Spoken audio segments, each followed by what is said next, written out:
cavalier qui surgit hors de la nuit, court vers l'aventure au galop. Son nom, il le signe à la pointe de l'épée, d'un Z qui veut dire Zorro. Aujourd'hui, j'aimerais vous recommander la chaîne de Monsieur Diable Positif, qui fait des vidéos qui sont bien meilleures que les miennes. Ces vidéos sont belles, créatives, originales, drôles, presque parfaites en fait. Petit exemple. Comment? C'est quoi ces conneries? Eh ouais, moi aussi je fais grève. On se raconte moins, monsieur Positif. Je ferai pas de café tant que tout le monde aura pas une bonne retraite. Non. Bon d'accord. Toi tu pourras garder ton système de retraite, c'est bon, t'es contente? Tu m'as pris pour qui? Pour une flic? Moi je reste solidaire, hein. Je dis une bonne retraite pour tout le monde en enfer. Mais c'est débile, tout le monde est déjà mort en Après, on reste sur YouTube. Donc fatalement, eh bien, ce qui est dit n'est généralement ni vrai ni intelligent, et ce point s'illustre bien avec le cas de la retraite. Voyons ce que Monsieur Diable Positif en a compris. Bonjour et bienvenue pour notre débrief consacré à la retraite. Le 5 décembre 2019, un mouvement de grève est lancé pour combattre le projet de réforme de retraite universelle appuyé par le gouvernement de Manu. 800 000 personnes défilent à travers le pays selon le ministère de l'Intérieur. En gros, tu multiplies par 2 les données de la police et t'obtiens à peu près les vrais chiffres. Alors ça, c'est assez drôle parce que, on va lire ce que nous en dit Wikipédia, hein. Dans les faits, des comptages indépendants entrepris par les journaux Mediapart et France Soir ont montré que les chiffres de la police sont corrects, voire légèrement au-dessus des comptages indépendants. Pourquoi cette aversion quasi unanime pour cette réforme? Bon alors déjà, monsieur, excusez-moi de le dire, mais même en imaginant que ce que vous nous disiez était vrai, il y avait 1 600 000 manifestants contre cette réforme. On a 67 millions d'habitants en France.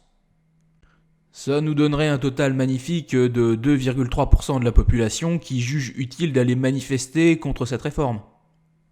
Ensuite, quand j'ai cherché l'opinion des Français sur cette réforme, je n'ai pas trouvé de chiffres officiels. Néanmoins, les chiffres qui étaient donnés tournaient entre 40 et 45% d'opinion favorable à cette réforme. Donc c'est unanime d'une petite moitié en fait. Mais du coup, pourquoi tous ces gens ils font chier à manifester là? Eh bien, j'ai envie de vous dire, mon cher monsieur, qu'il y a dans notre pays un phénomène d'opposition chronique à tout ce que peut proposer le gouvernement. Pas simplement le gouvernement actuel, mais tous les gouvernements présents, passés et futurs. Quoi que propose le gouvernement, on trouvera toujours entre 300 et 400 000 personnes pour aller manifester contre. Ensuite, deuxième point, eh bien c'est tout simplement une peur irrationnelle de voir sa retraite diminuer. Je dis rationnel parce que je suis sûr et certain que si l'on demande à un de ces manifestants, n'importe lequel, quel sera le montant de sa retraite avec le système actuel, il sera strictement incapable de nous répondre. Et donc s'il ne connaît pas le montant de sa retraite, il ne risque pas d'être capable de nous expliquer si elle risque de baisser ou pas.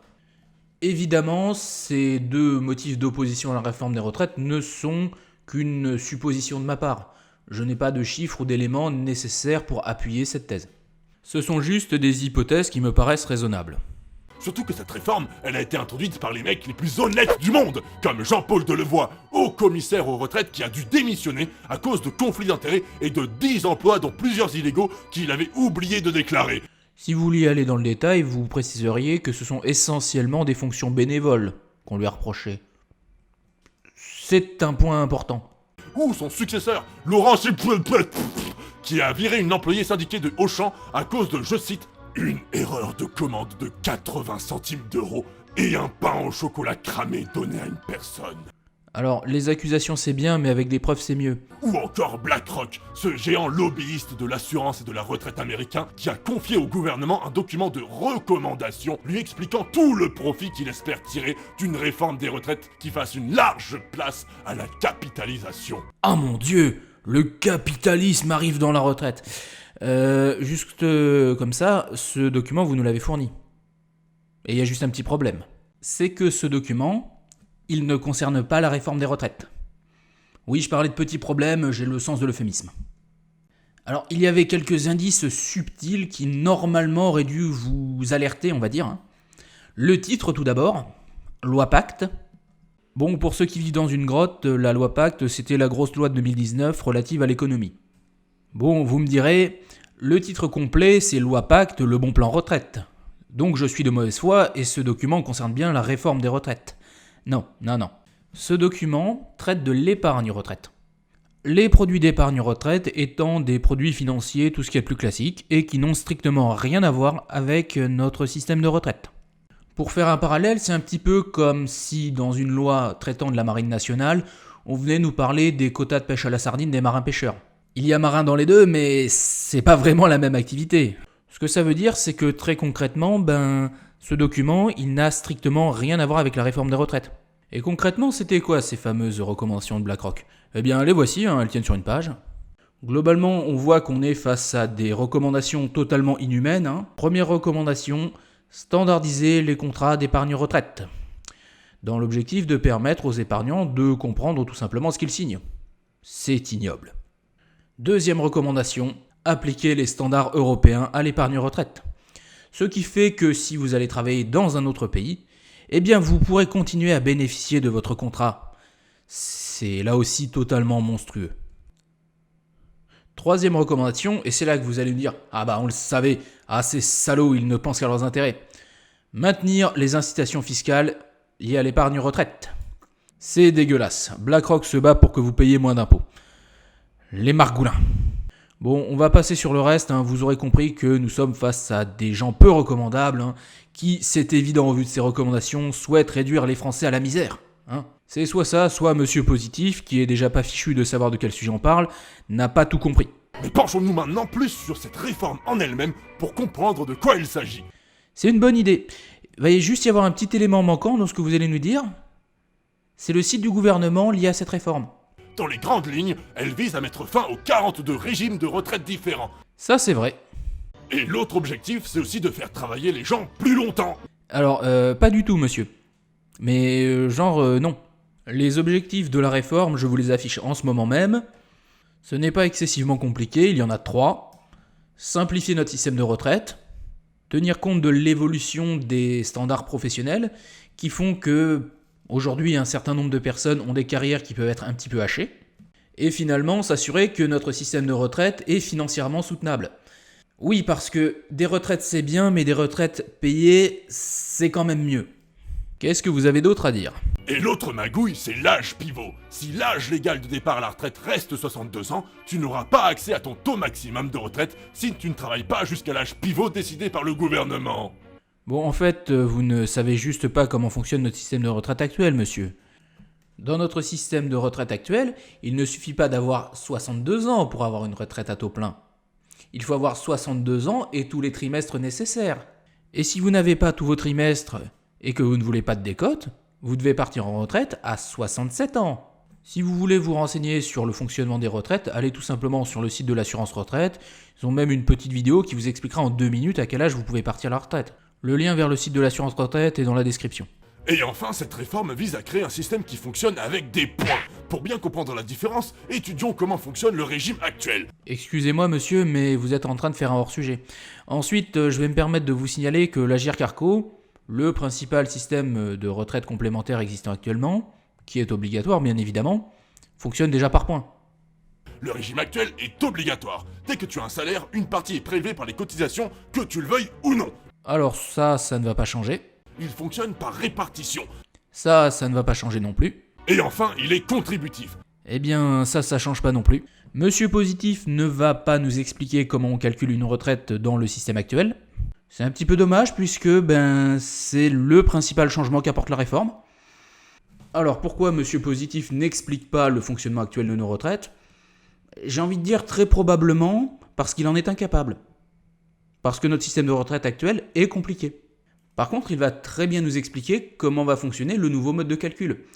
Et j'ai envie de rappeler quand même que l'un des objectifs de cette réforme des retraites, c'est d'avoir un mode de calcul simple. D'une manière un petit peu paradoxale, Monsieur Positif nous montre que cette réforme est bien pensée en fait.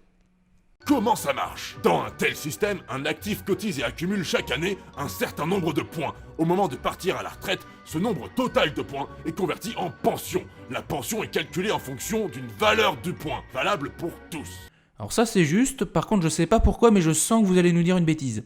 Mais ce que Manu propose, c'est plus précisément le même système qu'en Suède et en Italie. Chaque actif aurait un compte virtuel dans lequel il accumulerait des points durant sa carrière. Une fois à l'âge de la retraite, ce capital virtuel serait transformé en pension grâce à un coefficient de conversion qui dépend de l'âge de départ à la retraite et de l'espérance de vie de chaque génération au moment du départ. En divisant le capital virtuel accumulé par ce coefficient, on obtient le montant de l'annuité. Bon alors déjà, je suis désolé de vous le dire, mais c'est un cumul de points, pas un capital de points. Ou alors à ce compte-là, actuellement, on a un capital de trimestre retraite. Hein. Bon, ça n'a aucun sens, on est d'accord. Ensuite, on ne divise pas le nombre de points par le coefficient, on multiplie le nombre de points par le coefficient. Sinon, votre retraite, elle va avoir une drôle de tête. Bon, mais en quoi ça pose problème ? Eh ben c'est parce qu'avec ce système, la valeur des points n'est pas garantie. Au lieu d'avoir une cotisation stable, ici le gouvernement pourrait changer la valeur du point à n'importe quel moment pour n'importe quelle raison. Bon, alors déjà, c'est pas à n'importe quel moment, c'est une fois l'an. C'est marqué dans le projet de loi que je vous affiche en ce moment. Première ligne, chaque année, sur la base d'un rapport annuel, le conseil d'administration de la Caisse nationale de retraite universelle fixe les paramètres pour assurer le respect de la règle d'or fixée en loi organique. Ce qui représente un très grand changement par rapport à notre système actuel, où les cotisations sociales sont révisées tous les ans. Ben oui. Tous les ans, le Parlement vote une loi qui s'appelle la loi de financement de la sécurité sociale, qui détermine les taux de cotisation et les orientations du budget de la sécurité sociale. Eh ouais. Nous allons donc passer d'un système où les cotisations sont révisées annuellement à un système où les cotisations sont révisées annuellement. Ça fait une grande différence. Merci monsieur de nous avoir informés de cette entourloupe du gouvernement. Et aussi parce qu'encore une fois, ça pousse à travailler encore plus longtemps malgré l'âge légal de 62 ans. Et vous, le travail, vous n'aimez pas ça. Puisque tes points sont divisés par un coefficient calculé avec ton âge de départ. Plus tu pars tard, moins tes points seront divisés. En fait, non. Si vous partez en dessous de l'âge légal, vous avez un malus. Si vous partez au-dessus de l'âge légal, vous avez un bonus. Et en fait, ces minorations et majorations sont littéralement calquées sur ce qui existe déjà dans notre système actuel. C'est littéralement écrit dans le projet de loi, hein. L'âge légal de départ à la retraite n'aurait plus aucun intérêt, puisque ça revient à choisir entre travailler longtemps et avoir une retraite correcte, ou partir plus tôt et avoir moins de pension, ce que certains peuvent se permettre, mais c'est loin d'être le cas de tout le monde. Quand on parle d'argent sans donner de chiffres, c'est qu'il y a une entourloupe. Qu'est-ce que c'est une retraite décente exactement ? C'est combien ? 200 €, 2000 €, 20 000 €? C'est combien ? Ensuite, on l'a vu, dans notre système actuel, ce système de bonus-malus existe déjà. Et finalement, est-ce que c'est un problème que les gens puissent choisir ? Vous êtes en train de me dire, les gens peuvent choisir de partir tôt avec une petite retraite ou de partir tard avec une grosse retraite. Si vous cotisiez plus, vous touchez plus. C'est juste logique. En même temps, qui a besoin de retraite de toute façon ? Regardez Manu, lui il a bien renoncé à sa retraite. Il a fait ça pour vous, bande d'ingrats. Ben, en fait, il renonce juste à son régime spécial. Depuis 1955, tous les présidents touchent 6 000 € par mois dès la fin de leur mandat. Mais il touchera quand même une retraite normale plus que conséquente. Et puis, il avait déjà gagné 2,4 millions d'euros à Rothschild avant d'être président. Et maintenant, il touche 15 200 € par mois et sa femme dispose d'une enveloppe de 440 000 € par an. Alors même sans régime spécial, il sacrifie pas grand-chose. Bien sûr, bon, 6 000 € de retraite, c'est pas grand-chose. La réalité, c'est que M. Macron défend une réforme qui a pour but que tous les Français bénéficient des mêmes droits, et qu'il commence par supprimer les privilèges dont il dispose. Vous en notez qu'il n'a pas attendu d'y être contraint ou quoi que ce soit. Ça s'appelle donner l'exemple, ça. Bon, si on résume la vidéo, Monsieur Positif s'insurge contre la réforme qu'on lui présente, parce qu'il s'imagine que c'est notre système de retraite actuel. C'est curieux, mais bon, ma foi... Alors, comment il en est arrivé là, notre bon Monsieur Positif ? Eh bien, les sources de sa vidéo nous l'expliquent très bien. Voici les sources de Monsieur Positif. Vous noterez qu'il y a presque exclusivement des journaux. Et surtout, vous noterez qu'il n'y a aucun site institutionnel. Ça, par contre, c'est embêtant. Le site de l'assurance retraite n'est pas présent dans cette liste. Le site de la réforme gouvernementale n'est pas présent non plus. Donc, fatalement, à partir de là, il ne peut avoir un point de vue éclairé, disons, ni sur notre système de retraite tel qu'il est, ni sur le système de retraite que souhaite le gouvernement. Tout simplement parce qu'il ne les connaît pas. Ce qu'il en connaît, c'est ce que racontent les journaux. Et uniquement ça. Et soyons clairs, il ne s'agit pas d'une information difficile à trouver, mais il faut avoir l'idée de la chercher. Nous allons laisser le mot de la fin à Monsieur Positif, qui résume, je pense, assez bien sa vidéo. Et n'oubliez pas que l'enfer est pavé de bonnes intentions. Renard rusé qui fait sa loi.